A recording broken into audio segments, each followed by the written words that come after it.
I'm leaving the set, happy that I was able to deliver and prove my worth, but sad that I am leaving a lot of new friends na hindi yan taping friends. Will not forget this project. And thank you, Direk, for guiding me through a very difficult journey. I'm going to miss you guys. Nasa akin ang buhay ng kalaban niya, Ma. Pero hindi ko siya magawang marilin. Dahil may isang tanong na gusto kong sagutin niyo. Totoo bang hindi ako tunay na gerero? Ma.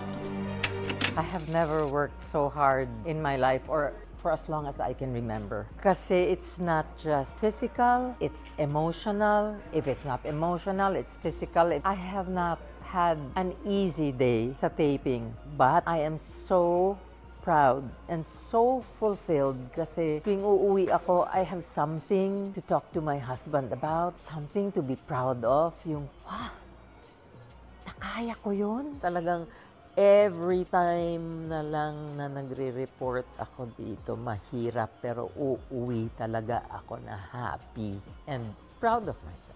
I've done many things here na hindi ko ine-expect, maibibigay sa akin at lalong hindi ko inasahan na makakaya kong gawin. Ang natutunan ko dito sa Batang Quiapo is that professionalism is easily achievable. I realize as long as alam mo at naintindihan mo ang trabaho mo and andun yung determination na i-deliver kung ano yung inaasahan from you, that's just the key to all this.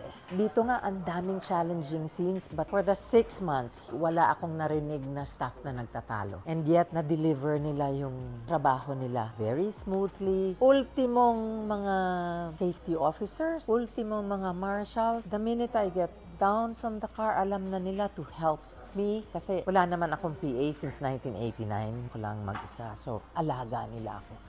Everybody did his role. Ano ako? Isang basahan?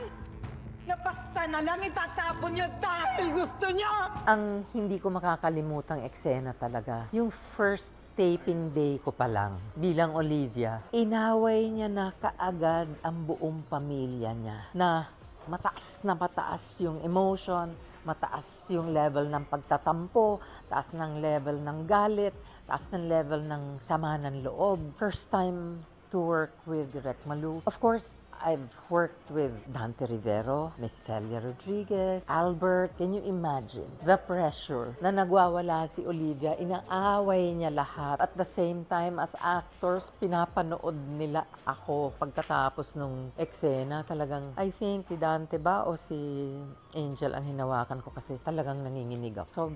Sobrang pressure yon as Olivia and as an actor. Another scene that was very memorable was the death of my son Inigo. Kasi before that, ang dami ng levels of dinivide ko na lahat ng emotions ko. Kasi kung puro iyak lahat yan, wala umay na. Ang haba nung death kasi. So what I did was to divide na lang. Yung una ko siyang makita in denial muna. Thanks to Mr. Tommy Abuel, he suggested to me na I bring it really slow, na talagang sagap ng gagaling, na hindi yung anak, talagang yung dito lang lahat masakit, lahat sagat. Sa ospital nung sinabing wala na, syempre mataas, ayaw ko maniwala. And then when I saw him in the morgue, yung baba, and then quiet lang yung dala ko na yung urn.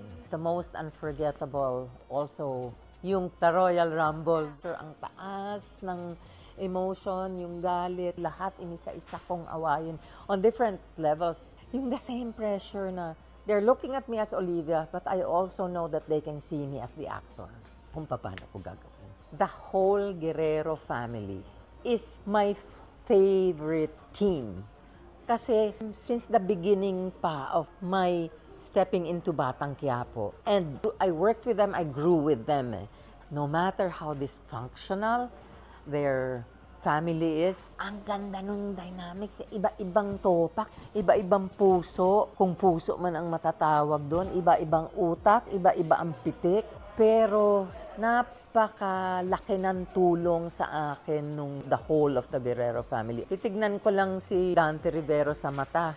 Lahat ng sakit, lahat ng pang-insulto mo, lahat ng pangmamaliit mo sa akin, makikita ko talaga sa mata niya. He helped a lot. Si Miss Celia Rodriguez, iba din yung ano namin kasi siya lang ang kakampi ko sa pamilyang to.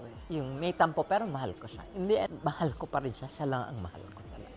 Of course, my little brother, who is not so little when it comes to act, si Albert. Iba din yung chemistry namin. And then Angel and Miguelito. That in this business, the key word really is respect. Kahit na sino ka pa, kahit na gaano ka pa kalaking artista, kahit na producer ka, kahit na ikaw utility, if you respect each other, you will always work in harmony. Irespeto mo yung bawat isa, irespeto mo yung trabaho mo, irespeto yung oras at effort ng lahat ng kasama mo. You do not ask for respect, you earn it. The biggest takeaway is all the friendships that I have formed while making this film. So I'm leaving the set happy that I was able to deliver and prove my worth, but sad that I am leaving a lot of new friends na hindi yan taping friends. And I hope that they know that I will still be their friend outside of this set. So, Batang Quiapo team, I really love you and thank you for your support. Direk, just a year ago, hindi pa tayo magkakilala, pero I was hoping na sana makatrabaho ko si Direk Coco. Sana makapasok ako sa Batang Quiapo. Time flies when you're having fun. Pero thank you for giving us actors of a certain age, lalo na kaming mga seniors. And so nagpapasalamat ako kay Direk Coco for considering me for this role. I hope naman na nagampanan ko ng mabuti. And thank you kasi in my 53 years, this is one of the rare times na I can say, eto yung pinagtrabahuhan ko for 53 years. Eto yung the respect, the praise, and pinaramdam nyo talaga sa akin that I still know what I'm doing and I can still be good at it. Sa mga nanood ng Batang Quiapo, salamat sa suporta nyo. Salamat sa gabi-gabing pagtutok nyo sa teleseryeng ito. Salamat dun sa high blood kay Olivia. Kasi tandaan nyo, pag walang kontrabida, walang bida. I know how to play dirty. And I know how to play dirty really well.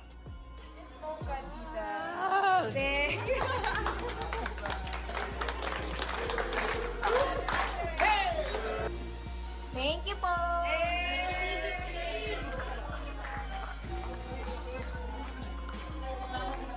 Ako po si Chanda Romero, gumaganap bilang Olivia, now signing off.